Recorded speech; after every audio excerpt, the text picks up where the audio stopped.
La team, il ne faut jamais croire à ce que vous entendez sur les réseaux sociaux ou même à l'image que certaines personnes essayent de laisser paraître sur les réseaux sociaux. Sachez qu'il y a une vie que certaines personnes ont adoptée sur les réseaux sociaux pour se donner de l'importance, pour se donner des vues, des j'aime. Et maintenant, il y a la vie dans sa réalité. Parlons du cas Bobley. Une vidéo circule où ses parents ont décidé de s'exprimer. Et vous allez voir dans cette vidéo que contrairement à ce que les gens disent, que la famille de Bobley a refusé le corps, ce n'est pas le cas.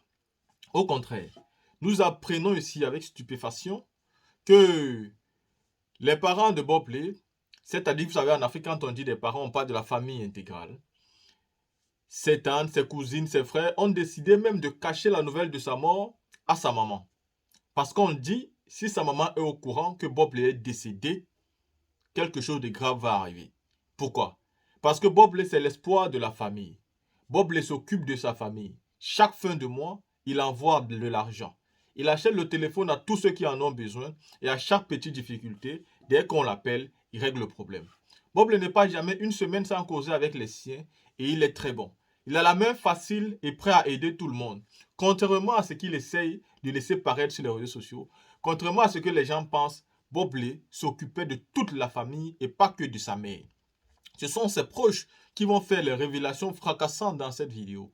Bobley avait même un projet de construire un hôtel en Côte d'Ivoire, où son frère lui avait déjà mis tout en place pour que cela soit fait et vous verrez les documents ici dans cette vidéo. Bobley avait prévu même de partir pendant les grandes vacances avec les enfants en Côte d'Ivoire pour que sa maman puisse voir ses petits-fils vu qu'elle avait demandé.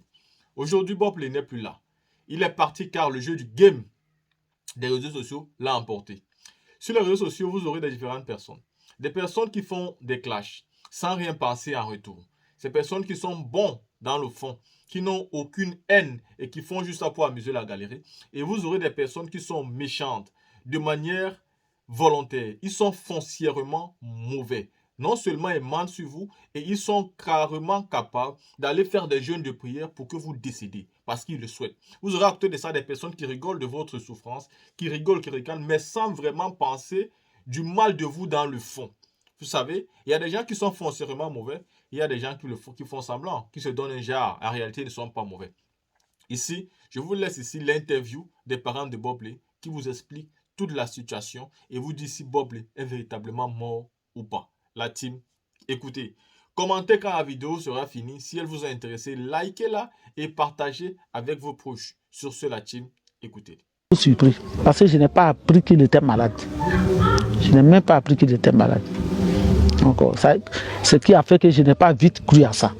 Si sa femme n'avait pas confirmé, je n'allais pas croire. Lors d'un direct live sur la page Facebook actupeople.net le mercredi 27 juin 2023, Mireille Ossim, la compagne de Bobley, a confirmé le décès de son compagnon, décès survenu le 24 juin 2023 à New Jersey, aux États-Unis. Après cette annonce officielle, actupeople.net a décidé de se rendre à Dabou, ville où réside Alphonsine, cousine de Bobley. En compagnie de son époux, Akpacha Mathias, elle a raconté le blogueur tout en s'exprimant sur la nouvelle de sa mort. Un document exclusif, Actu People, à suivre.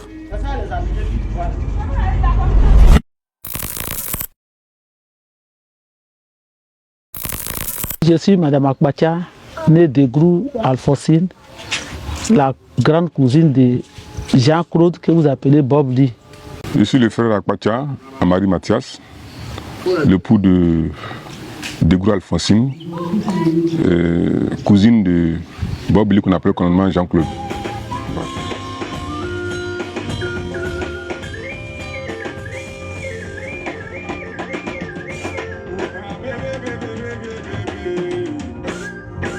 Bobley vient de Divo précisément. Boudoukou, ce village est devenu la ville, devenu un quartier de la ville. Sa mère est ma tante, la petite sœur de mon papa. Donc, en tout cas, nous deux, l'ambiance, en tout cas, c'était bon. On s'entendait bien, il y avait l'amour entre nous deux. Bobley, pour moi, en tout cas, il était un soutien pour la famille. Il faisait tout pour la famille. Quand tu n'aimes pas quelque chose, tu te dis que je n'aime pas. Ça, je sais pour ça. quelque chose qu'il n'aime pas, il dit ça, je n'aime pas. Mais quand il est en accord avec toi là aussi, il est en accord avec toi dans la folie. C'est-à-dire il peut t'aimer à la folie. Et aussi il peut t'haïr aussi à la folie. Ça, c'est ce que je sais. C'est un homme direct, honnête dans cette vie. Ça, c'est ce qui m'a marqué dans son franc-parler. Il était l'espoir de Samo. Il est parti aux États-Unis. En tout cas, j'ignore l'âge qu'il est parti, mais il travaillait à Abidjan ici. Puis il est parti. Quand il est parti aussi, nous, on n'a pas vite appris ça. Ça a été un peu une cachette. C'est après ça qu'on a appris qu'il était aux États-Unis. J'ai connu Bob Lee à travers sa maman. Sa maman vivait avec nous à la maison ici. Donc c'était ma belle-mère. C'est la maman de ma femme, mon épouse, sa tante. On vivait à la maison aussi. Une fois, il est venu voir sa maman, j'ignore l'année, mais il est venu voir sa maman. La surprise. Ma vieille m'a dit qu'il est venu la surprendre. Et elle était tellement heureuse de le voir. Il est venu, il a fait les dons, il a payé pain, il a payé poisson, tout pour venir lui donner. Bob Lee, en tout cas, tous les fins du mois, il faisait tout pour avoir un peu d'argent pour que je puisse aussi soutenir la vieille. Parce qu'il passait par moi maintenant pour voir la vieille. Et c'est par là maintenant il a acheté le portable Android pour que je puisse à chaque fois causer. Parce qu'il dit que quand on cause et puis il ne me voit pas, ça le prépare. Donc on causait directement sur WhatsApp. On faisait souvent les appels vidéo. Il a fait beaucoup pour la famille. Il m'arrivait un moment, je ne sais pas ce qui s'est passé. Et puis il y a eu des petits mélangements. Et c'est ce qui a fait qu'il a tourné deux à ça. Sinon pour la famille, il faisait beaucoup. Moi, ma connaissance m'a dit qu'il faisait beaucoup passer jusqu'à nos tantes, nos cousines. Chacun payait des portables. Quand tu dis tu as besoin de ça, il donne. En tout cas, il avait la main facile. Il avait la main facile d'aider les gens. Moi, on avait un projet, pendant que je suis à la retraite, il y avait un projet de construction d'hôtel à Divo. Et je suis même allé à Divo chercher de l'eau. Aujourd'hui, j'ai encore des papiers de ce lot-là avec moi. Donc il me fait confiance, moi aussi je lui fais confiance. Donc on avait ce projet-là, on devait construire un hôtel à Divo ensemble. Et puis bon voilà, j'ai géré ça.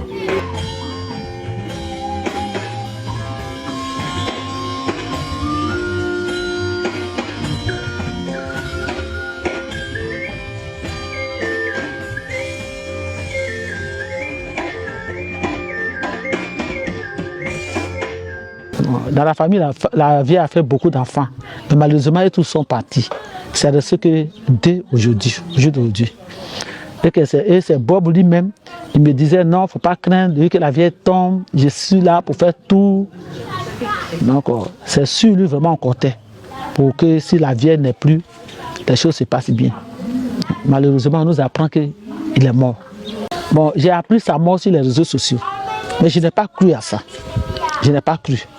Mais c'est quand j'ai appelé que je n'ai pas attendu sa voix, que j'ai cru vraiment que mon frère était mort. Parce qu'il ne pouvait pas laisser une semaine, 2 semaines sans que lui et moi, on ne soit en contact. La femme de Bob Lee et moi, on a causé parce que son mari a fait appel vidéo, m'a fait appel vidéo.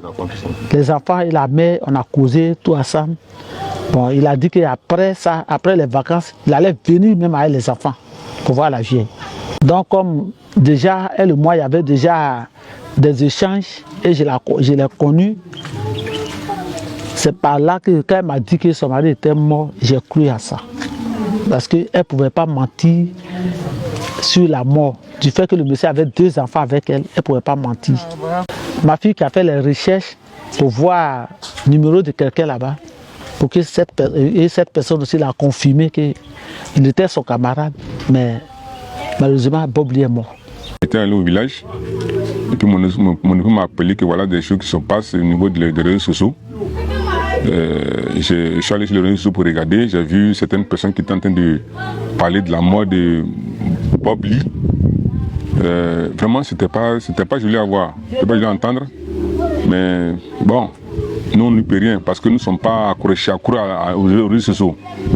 C'est après que mon épouse m'a appelé et m'a dit qu'elle a eu à causer avec l'épouse de Bob Lee et pour la confirmation. Non seulement que nous avons commencé à croire, et chaque fois qu'on tente de l'appeler, ça ne passe pas, son portable ne passe pas. Or, il ne peut pas passer une semaine sans appeler sa soeur pour avoir les nouvelles de la vieille. On a peur d'informer la vieille parce que si elle apprend ça, ça serait un coup dur pour nous. Donc on cherche comment il faut procéder, l'informer la nouvelle. Les réseaux sociaux, bon, comme je n'ai pas l'habitude d'aller sur les réseaux sociaux, mais à chaque fois les gens m'interpellaient pour dire, il faut dire à ton cousin, il insulte les gens, c'est pas bon. Bon, je l'appelais aussi pour lui faire les remarques. Et il est arrivé un moment, il m'a dit que non, que lui va arrêter les polémiques pour éviter tout ce qui se passe autour de lui. Il va arrêter. Donc sur ça on était. Et puis brusquement on m'a annoncé sa mort. En tout cas sa mort m'a beaucoup surpris. Parce que je n'ai pas appris qu'il était malade. Je n'ai même pas appris qu'il était malade. Donc ce qui a fait que je n'ai pas vite cru à ça. Si sa femme ne m'avait pas confirmé, je n'allais pas croire. Parce qu'il ne m'a pas appelé pour me dire que je suis malade. Bon, depuis ce jour, à chaque fois quand j'appelle, son numéro ne passe plus. Son numéro ne passe pas. Et c'est là maintenant que je crois vraiment qu'il est mort. Parce qu'il ne pouvait pas laisser une semaine sans prendre les nouvelles de sa maman, surtout sa maman. Tout ce qui arrive à l'homme, ça dépend de Dieu. C'est le seul. C'est lui seul qui est auteur de toutes choses. Aujourd'hui, si on dit qu'il est mort, bon, ça dépend de Dieu. Mais pour nous, nous aurait souhaité qu'on dise que ça soit des rumeurs. Ce sont des rumeurs, nous serons réjouis. Mais la mort de quelqu'un, on ne peut pas s'amuser à la mort de quelqu'un. Il est mort, bon. Ceux qui s'amusent à ça, si c'est faux, c'est vrai, ça c'est leur problème. Ils vont juger avec Dieu, ça c'est clair. Que ça soit faux. Maintenant, c'est lui-même qui fait semblant. Ça m'étonnerait de parler de la personne que je connais, qui est catégorique, qui est strict sur ses paroles. Je ne pense pas. Donc, jusqu'à ce que son épouse puisse nous dire qu'il est mort, vraiment, ça sera très cruel que ça soit faux de sa part. Donc, nous, sur la base de sa femme, nous croyons. Parce qu'avoir des enfants avec quelqu'un et puis dire qu'il est mort, vraiment, on ne peut pas. Il n'est pas mort, il est mort là, vraiment, on ne peut pas croire. Donc, sur la base de sa femme, nous croyons qu'effectivement, son décès est réel. Bon, ceux qui disent qu'il est mort n'est pas mort, moi, je n'en sais rien. Ça n'engage que seul. Parce que chez nous ici, il n'y a pas de mort. Une personne, quand on dit il est mort, il est mort. Et pourquoi je dis ça? S'il était en vie, pour l'homme que je connais, n'allait pas se taire sur ça. Même s'il faut lui proposer combien de francs, il ne pouvait pas accepter et se cacher pour dire aux gens, dites que je suis mort. Ça c'est impossible de sa part, il ne pouvait pas faire ça. De la manière, de toute façon, les gens jouent, parlent, les morts, ils insultent, son cadavre, tout ça, ça nous fait mal. Mais nous, on n'y peut rien. On ne peut rien faire. Donc on oublie, on attend, et puis on est avec ça. Ce qui se dit de sa mort, nous ne pouvons rien dire. Parce que c'est une affaire de Dieu. Voilà. La vie que nous avons, c'est Dieu qui détient ça. Aujourd'hui, tu es mort, ça dépend de Dieu. La manière dont tu es mort, ça c'est Dieu qui prévoit ça. Nous ne pouvons rien dire contre ça. Contre eux, ils se disent, ça c'est pas notre problème. Ça ne nous dit absolument rien. Voilà. Il est mort, il n'est pas mort, ça c'est pas le problème, c'est pas ce qui est important. Comment faire pour l'enterrer là? C'est ce qui est notre sujet aujourd'hui. En tout cas, nous souhaitons que son corps arrive en Côte d'Ivoire s'il y a les gens qui peuvent le faire pour nous. Mais de notre côté, on n'a pas les moyens. C'est le seul qui faisait tout pour la famille. Donc, il n'y a pas l'homme même qui peut dire qu'on peut faire comme ça, faire comme ça. Donc, si les gens peuvent nous aider pour faire venir le corps, on est prêt pour accepter le corps. C'est maintenant qu'il avait décidé de venir avec les enfants. En vacances là. Parce que quand il m'a appelé, il a dit qu'il va venir. Quand sa maman sur la matière, que je ne vois pas les enfants, il ne connaît pas, il dit non, il faut te calmer. Je vais prendre un temps pour venir à les enfants, pour que tu puisses les connaître. Il faut dire que, étant très jeune comme il est, pour nous, il ne nous a pas parlé de son projet de décès. Voilà, moi personnellement, ce qu'on a comme projet, c'est de bâtir un hôtel à Divo qui est égal à son rang.